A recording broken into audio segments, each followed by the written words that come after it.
Happy Sunday, everybody. What's going on? Coach William Grazione here for Metabolic Evolution Incorporated. And in today's video, we are talking about a topic that I know has the opportunity to impact a lot of people, and that's going to be your 1200 calorie diet.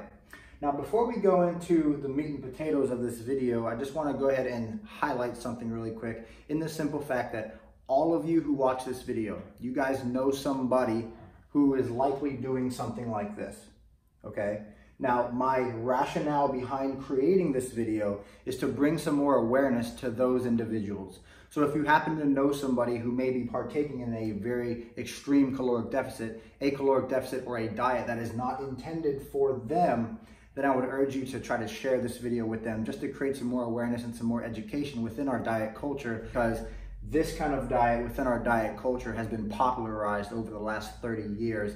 And there's so much more metabolic adaptation now than I believe there ever has been, and it's because of this. So the more you guys share, the more you guys try to teach people that you're around, you know, even if you watch this video, you get something from it, and then you go out into the real world and actually try to apply that to your friends or your family, or just try to teach people. That's all I ask. Thank you guys so much for checking this one out. So without further ado, let's get started. Who? And the reason why I want to say this first is because everybody will start a X amount, and it doesn't even have to be 1200, right? It can just be X amount of calorie diet. But the reason I say 12 is because that's the most popular. And a lot of the inquiry forms that we get at Metabolic Evolution, they are all around 1,000 to 1,300 calories, and 1,200 just so happens to be the number we see the most of. So who is this diet specifically designed for? We don't know. All we know is that it's supposed to be a caloric deficit for the individual. Now, who is the most important factor when you're considering a nutritional approach? So is the diet that you're doing optimal for you?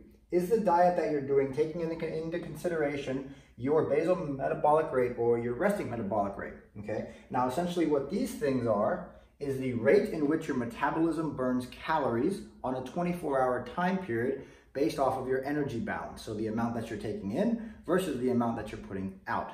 Now, I will say that I do want to explain these things in a very surface level manner so that individuals who may or may not understand the physiological processes of the metabolism will be able to fully understand what we're talking about in this video.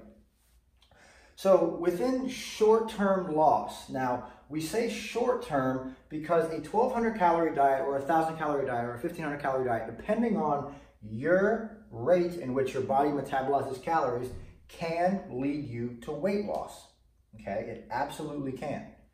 However, this weight loss will be short-term. Okay, this weight loss will be short-term because of the concept of this thing called adaptive thermogenesis. Now, what adaptive thermogenesis is your body's ability to adapt to how many calories you're feeding it, all right? So our bodies are essentially created to be able to survive when we don't have food. So how does it do that? It downregulates every single physiological process and metabolic process in your body. So throughout this video, you guys are going to hear me talk a lot about the negative adaptation. Now, every time I say negative physiological adaptation or negative adaptation, I'm essentially referring to the downregulation of basal metabolic rate, the downregulation of the thermic effect of food, the downregulation of non-exercise activity thermogenesis, and the improvement in exercise efficiency, and thus the decrease in total daily energy expenditure. All right? So every time you hear me say that, negative adaptation, this is what I'm referring to. And this is basically your body becoming a very, very efficient car. Now, with regards to metabolism, the way that we want to be is like a big Dodge truck that gets 8, 10, 12 miles a gallon. That's how you want to be ideally, to put yourself in a position to be able to improve your body composition, right?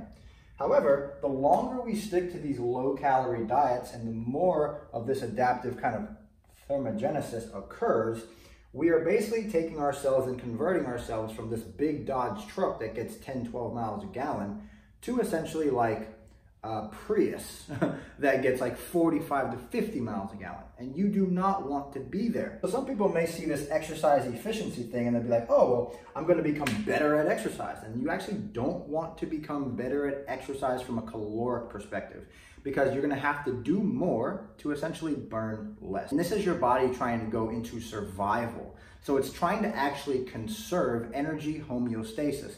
Now, the homeostatic point of your metabolism is where your body wants to reach that point and then just stay there because it feels safe there.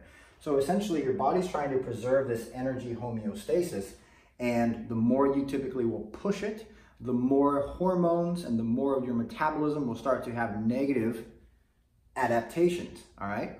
So the way that we could essentially look at this is the longer your calories stay the same, the more adaptation you will likely have, and the less likely you are to be able to burn body fat.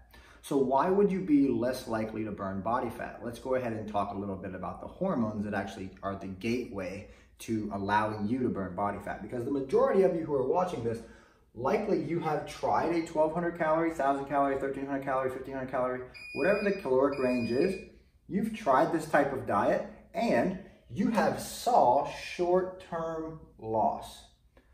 But you've seen short-term loss and then your progress stops, and we don't know why.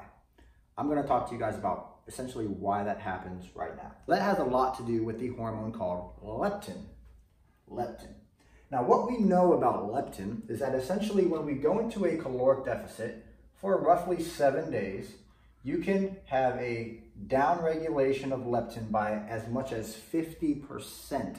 Okay, so I want you to think about leptin. I want you to think about leptin as being the key that opens the door for your ability to lose fat.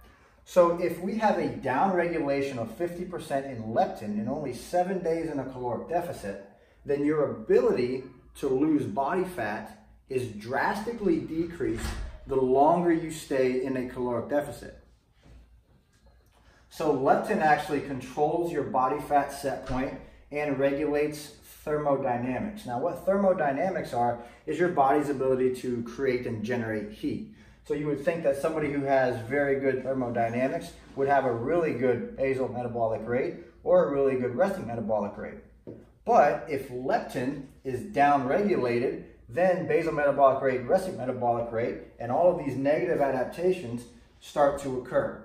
And leptin, in most cases, is fueled by glucose. So this is why it's important to not stick to a very low-calorie diet for a prolonged period of time, because leptin will be sacrificed.